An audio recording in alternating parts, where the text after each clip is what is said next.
A former police officer and serial scammer in the Boston area has been convicted in federal court for wire fraud for stealing and scamming money out of a landlord.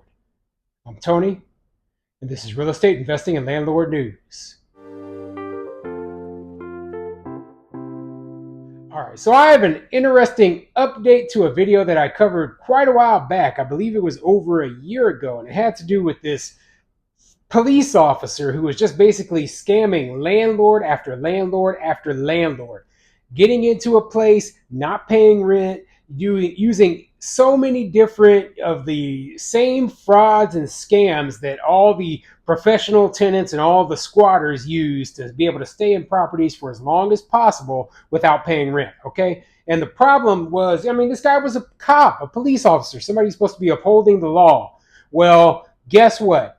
After they did the investigative report, the initial investigative report a while back, the FBI picked it up and they charged him with wire fraud. Now, this is one of the first times I've ever heard about federal charges being placed on a tenant, for actions of scamming money out of a landlord or not paying rent and defrauding a landlord out of thousands of dollars. I mean, I wish this would be more common, honestly, but I think this was a high profile case because of the articles about it and because the fact that he was a police officer. But they could use this on any tenant, in my opinion. Okay, and I would appreciate it if they would. Maybe that would convince these sort of people to not do these things, because right now all they get is a slap on the wrist. The worst they get is civil penalties. They don't do jail time, but this guy with these charges could possibly do some prison time, and that's what I want to see. I want to see them throw the book at him, because you know what? He was in a position of trust, a public trust, where he was supposed to be upholding the law.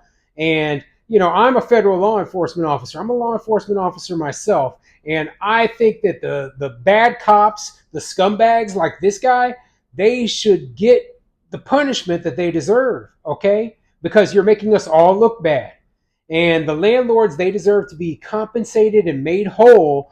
And you're just nothing but a complete garbage, horrible person for doing this to these people. Okay, so before I get into the article, go ahead, hit the like and subscribe button, maybe leave a comment down below and let me know what you think. Do you think that it would be a good idea to charge more tenants, these scammer tenants or these squatters or whatever you want to call them, with federal crimes of wire fraud for faking and making up lies and cheating and doing other stuff so that they don't have to pay rent and live in your property for free? I mean, I would love to see it, but what do you think? Do you think that would be a successful deterrent? Do you think it doesn't go far enough? I mean, I just want to know what your opinion is. But anyway, let's get into this article and see what it says. This article is coming from NBCBoston.com, and it says, ex-Stoneham cop with history of stiffing landlords pleads guilty to wire fraud. Yeah, and I know that, like this conviction, it doesn't actually have a very long prison term to it, right? And there's a likelihood that he might just get probation, but it's a felony conviction, okay? This is a felony conviction, whether he does any prison time or not. His record is permanently smeared. And when he found out that he was getting charged, he decided to retire. So thankfully, he's not even a cop anymore. But anyway, let's get into this article and see what it says.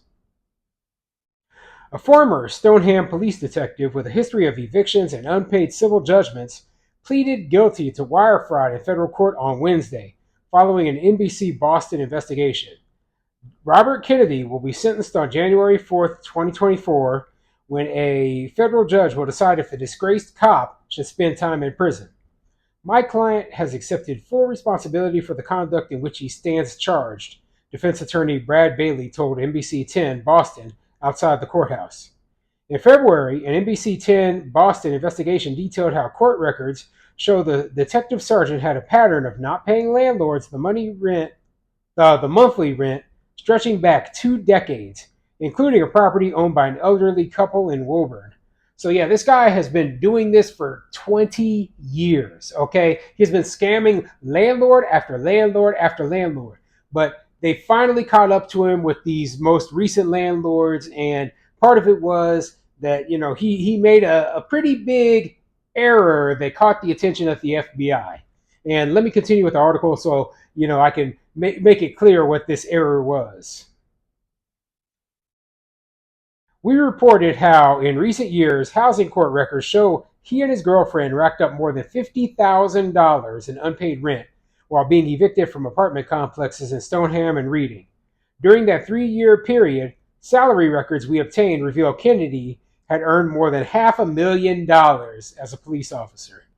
As we reported, federal court documents accused Kennedy of applying for rental assistance to delay eviction proceedings, even allegedly obtaining $10,000 of taxpayer assistance meant for people who make a fraction of his income.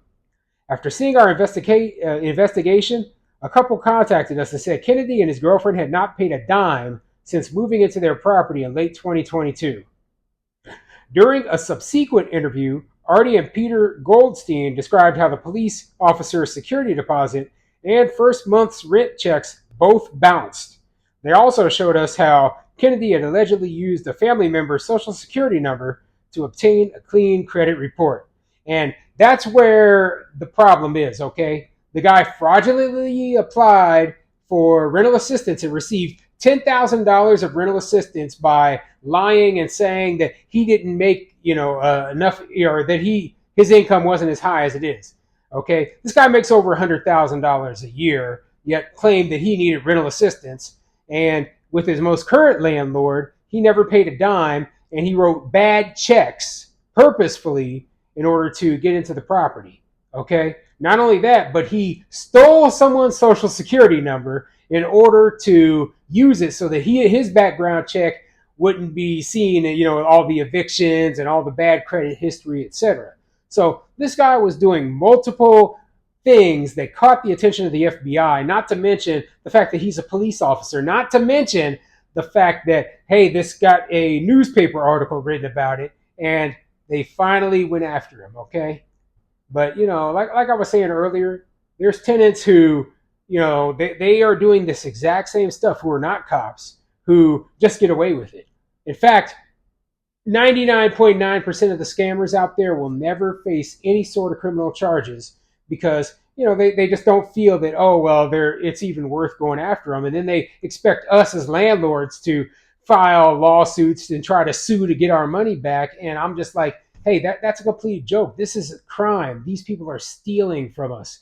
They are literally thieves. Okay, they are lying. It's so many violations of law, and you're telling us to go after them civilly and spend thousands of dollars. I mean, they are a public nuisance. I mean, like, you see a person like this, these professional tenants, it's never just one landlord. They do landlord after landlord after landlord. These squatters, they go into properties and they know the system, they know the laws, they know what it takes to be able to stay for as long as possible without being evicted. They'll file motions and appeals and all sorts of garbage and just drag it out. Meanwhile, we are losing tens of thousands of dollars. And that's why I think these federal charges are definitely warranted. The Goldsteins would later provide that same testimony to a federal grand jury, according to the criminal indictment for wire fraud. Even after the FBI arrest and federal indictment, Kennedy did not pay rent to the Goldsteins. We were there in June when the couple was finally able to evict him from the property. This has been a 7-month odyssey, Peter Goldstein told us that day.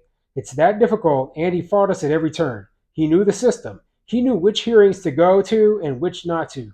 He knew to file his appeals at the last minute. He was very good. He was a maestro at what he did. The plea agreement calls for more than $14,000 in restitution to account for the Goldsteins' losses in rental income.